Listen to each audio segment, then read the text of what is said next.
Good morning. Income tax में पहले भी मैंने आपको एक दो बार बताया था, अलग अलग शीर्षक, अलग अलग हेड्स है जिनके आधार पर हम कुल आय की गणना करते हैं कि भाई कुल आय कितनी हुई। तो मैंने आपको बताया था इनकम टैक्स में 5 शीर्षक है जिनके आधार पर आय की गणना की जाती है। पहला है वेतन, सैलरी। दूसरा मकान संपत्ति,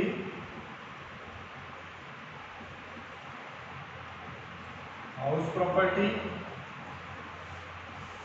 तीसरा व्यापार व पैसे के लाभ,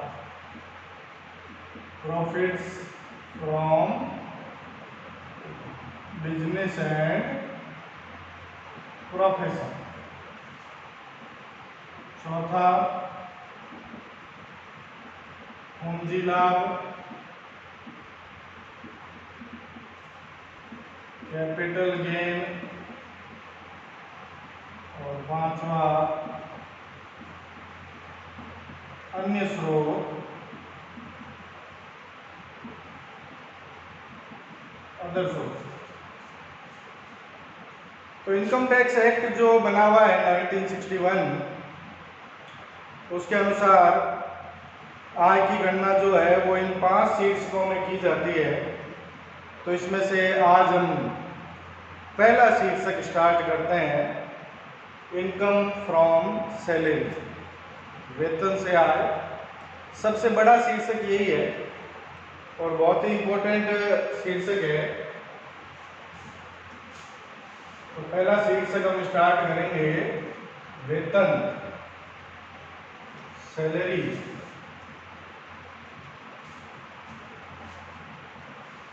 देखो, आप लोगों को पता है कि भारत में क्या दुनिया में हर जगह सबसे ज्यादा रोजगार जो है वो वेतन के माध्यम से मिलता है लोगों को। तो बिजनेस करने वाले तो कितने होंगे, 5%, 10%। बाकी सारे जो बिजनेस नहीं कर रहे हैं वो यदि कोई न कोई किसी के यहाँ पे काम कर रहे हैं और उनको चाहे सैलरी मिल रही है चाहे मजदूरी मिल रही है, वो वेतन शीर्षक की कैटेगरी में आ जाएंगे। तो ये वेतन शीर्षक वैसे भी बहुत महत्वपूर्ण हो जाता है, क्योंकि किसी भी देश का लगभग 90% लोग जो है उनकी रोजी रोटी वेतन से ही चलती है। तो वेतन शीर्षक में आय कर जो है वो किस प्रकार लगाया जाएगा उसके बारे में हम कुछ चर्चा करते हैं। सबसे पहली बात तो ये आता है कि वेतन का मतलब क्या है। वेतन का मतलब 3 तरह से है। एक है प्राप्त वेतन, जितना वेतन रिसीव हुआ है अपने को। एक है अग्रिम वेतन, एडवांस सैलरी। और एक है प्राप्य वेतन, मतलब ऐसी सैलरी जो ड्यू तो हो गई है लेकिन रिसीव अभी तक नहीं हुई। तो तीनों ही कैटेगरी पे कर लगेगा। आपको कर निर्धारण वर्ष में जितना वेतन प्राप्त हुआ कुल मिलाकर वो, यदि आपने आगे का कोई वेतन, अगले साल का कोई वेतन इस साल एडवांस में ले लिया है तो उस पर भी कर इसी साल में ही लग जाएगा। और यदि कोई प्राप्य वेतन है, मतलब आपने वेतन कमा तो लिया लेकिन प्राप्त नहीं हुआ, जैसे मान लो जनरली ऐसा ही होता है कि मार्च के महीने की जो सैलरी होती है वो जनरली लोगों को अप्रैल में मिलती है, लेकिन उस पर टैक्स जो है वो मार्च के महीने के हिसाब से लगेगा। 31 मार्च को अपना अकाउंटिंग ईयर पूरा हो जाता है, लेखांकन वर्ष पूरा हो जाता है, तो कर निर्धारण वर्ष भी अपना 31 मार्च तक ही है।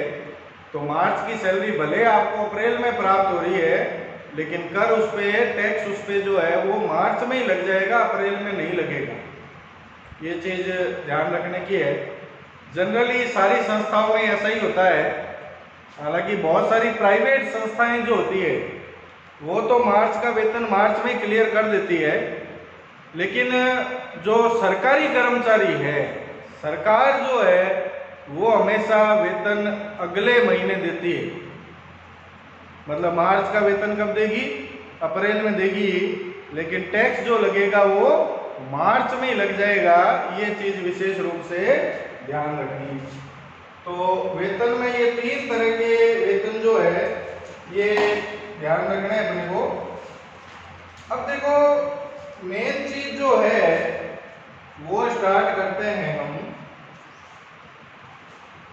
समझने की क्या क्या बातें हैं इसमें। तो सबसे पहले समझने का पॉइंट है अपना मूल वेतन, बेसिक सैलरी।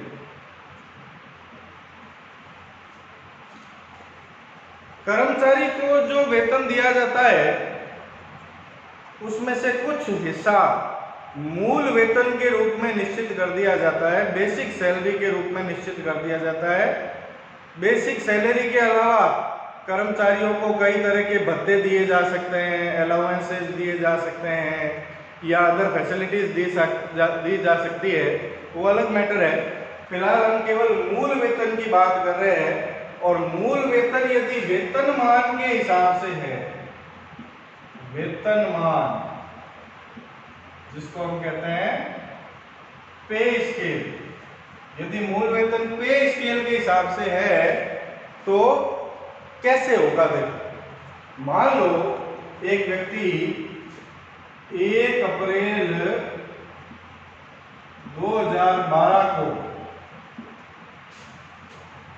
9,500, 11,500,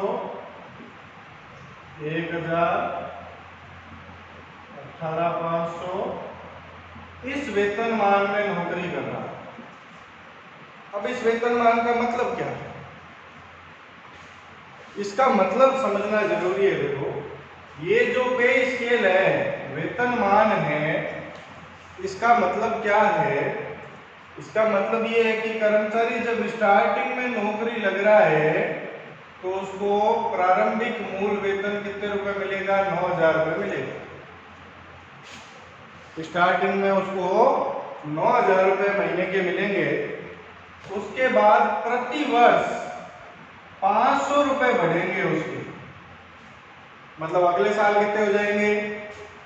9,500 हो जाएंगे उसके मूल वेतन के। और ये 500 रुपए कब तक बढ़ेंगे? जब तक उसका वेतन 11,500 रुपए नहीं हो जाए।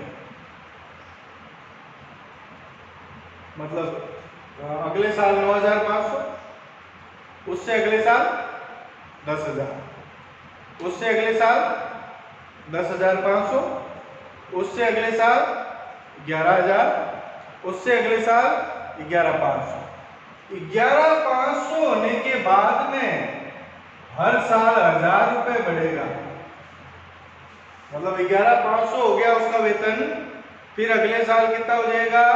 12,500, फिर अगले साल 13,500, तो 18,500 तक ऐसे ही चलेगा। फिर कोई नया स्लैब लगा दिया जाएगा।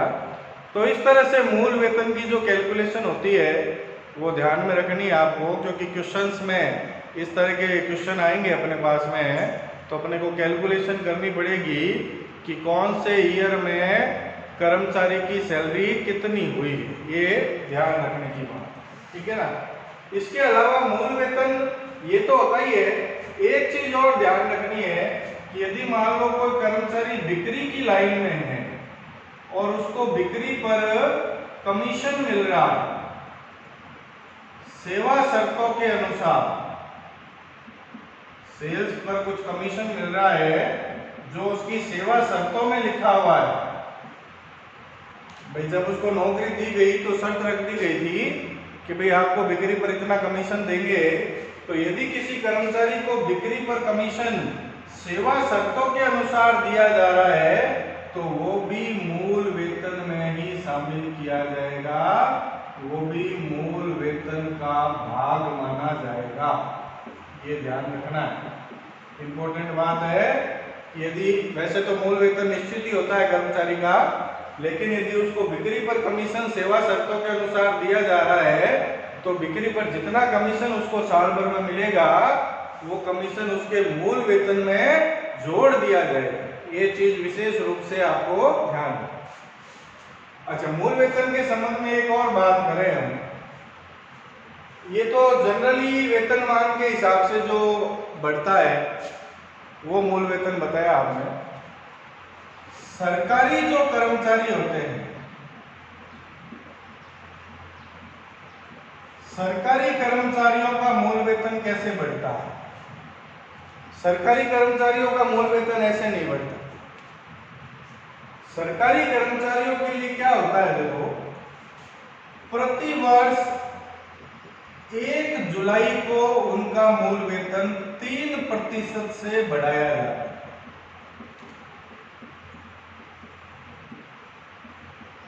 और जो मूल वेतन बढ़ाया जा रहा है वो 10 रुपए के गुणांक में बढ़ाया जाता है। जैसे मान लो एक कर्मचारी है, उसका मूल वेतन है 20,000। अगले साल 1 जुलाई को 3% बढ़ेगा, तो 20,000 का 3% 600 रुपये बढ़ गया, तो उसका मूल वेतन कितना हो गया? 20,600। उससे अगले साल फिर 1 जुलाई को 3% बढ़ेगा, तो 3% कितना होगा? 618 रुपये होता है। लेकिन ये 618 नहीं बढ़ेगा, ये बढ़ेगा 620। 10 रुपए के गुणांक में बढ़ेगा। यहाँ 618 की जगह 611 होता या 612 होता तो भी 620 में कन्वर्ट होता। ये ध्यान रखने की बात है। तो मूल वेतन जो बढ़ता है सरकारी कर्मचारियों का प्रति वर्ष 1 जुलाई को 3% मूल वेतन बढ़ता है, ये ध्यान रखना है आपको। और 10 रुपए के गुणांक में उसकी गणना की जाती है। तो ये पहले 20,600 था, 620 और बढ़ गया, तो 21,220 का मूल वेतन हो गया।